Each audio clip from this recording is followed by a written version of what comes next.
자, 그럼 지금부터 최고위원, 중진위원 연석회의를 시작하도록 하겠습니다. 인천 지역 붉은 수돗물 사태가 20여일 가까이 계속되고 있습니다. 어제서야 환경부의 조사 결과가 나왔습니다. 그동안 인천시는 수질에 이상이 없다고 주장을 했지만은 조사 결과 간신히 빨래나 할 수 있는 그런 수준이라는 것이 밝혀졌습니다.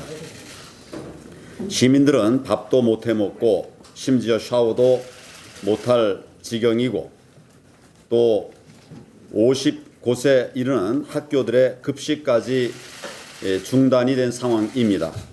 그런데도 지금까지 인천시 정부 사실상 속수무책으로 있습니다. 인천시는 계속 거짓말만 늘어놓고 대책 하나 없었습니다. 환경부는 사태가 걷잡을 수 없이 확산된 다음에야 뒷북 대응에 나섰습니다. 교육부는 급식 중단이 확산된 지난 16일에야 겨우 특별 교부금 지원을 약속했습니다. 도대체 이런 지자체, 이런 정부를 믿고 국민들이 안심하고 생활할 수 있겠습니까? 정부와 지자체의 가장 기본적인 역할은 국민이 안심하고 살아갈 수 있게 하는 것입니다. 이를 위해서 기초적인 생활 인프라를 안전하게 지키는 일 매우 중요합니다.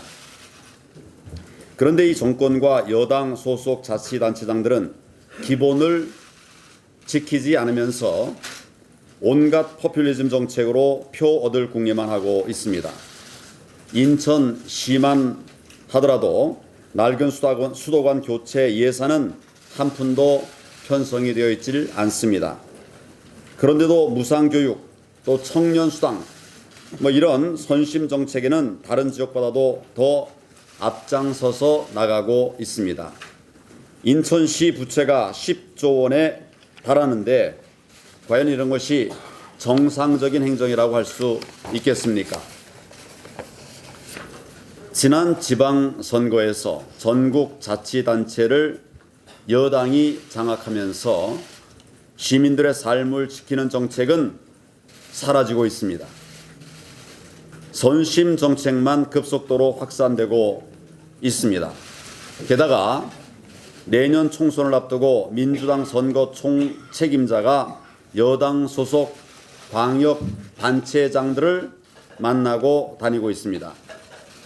여당 대표는 전국을 돌아다니면서 광역단체장들을 만나서 선심 공약을 수집하고 있습니다. 이런 식의 국정 운영이 계속된다면 붉은 수돗물 같은 사태가 재발할 수밖에 없지 않겠습니까? 결국 그 피해는 고스란히 국민들에게 돌아갈 것입니다. 여권이 달콤한 포퓰리즘으로 선거에서 이기려고 하면 결국 나라의 미래까지 망가진다는 것을 명심해야 할 것입니다. 어선이 아니라 간첩선이었다면 어쩔 뻔 했겠습니까? 동해 북방 한계선을 넘어온 북한 어선이 아무런 제지도 받지 않고 NLL 남방 130km 지점까지 삼척항까지 들어오는 사태가 발생했습니다. 배를 항구에 대고 상륙할 때까지도 군 당국은 전혀 몰랐다고 합니다. 낚시를 하던 민간인이 신고를 한 뒤에야 사태를 파악했다고 하니 정말 기가 막힐 노릇입니다. 우리 민간 어선이 드나드는 항구에 배를 정박하고 우리 어민들과 대화까지 나눴다고 합니다. 해군, 해경, 육군의 3중 방어망이 완전히 뚫린 것입니다. 어선이었기에 망정이지 북한 간첩선이었다고 하면 어떤 일이 벌어졌겠습니까? 그래놓고도 군 당국은 사태를 덮기에 급급하고 어선이 접안한 사실조차도 숨겼습니다. 우리 해상 경계가 사실상 완전히 무너진 것인데도 책임 회피와 거짓 변명으로 일관하고 있습니다. 정말 이런 군을 믿고 안심하고 우리 잠이나 잘 수 있겠습니까?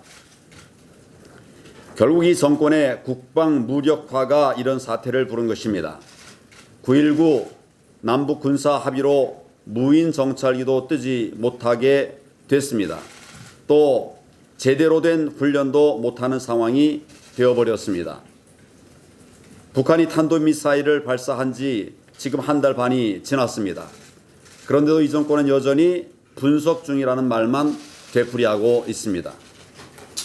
대통령은 북한의 전범 김원봉을 국군의 뿌리라고 찬양하고 또 스웨덴까지 가서 북한 남침을 부정하는 연설을 하기도 했습니다. 이러니 군이 제대로 돌아갈 리가 만무합니다. 이번 사태의 책임을 엄중하게 물어야 합니다. 우리 해상 경계 태세 전반을 다시 점검해야 할 것입니다. 무엇보다도 북한의 미사일 도발까지 있었던 만큼 9.19 남북 군사 합의 무효화하는 것이 당연한 일입니다. 우리 군의 훈련을 비롯한 경계 태세를 원상 복구시켜야 할 것입니다. 튼튼한 안보 없이는 평화 없습니다. 튼튼한 안보 없이는 경제도 없습니다. 이런 사실을 대통령과 이 정권은 분명히 깨닫기를 바랍니다.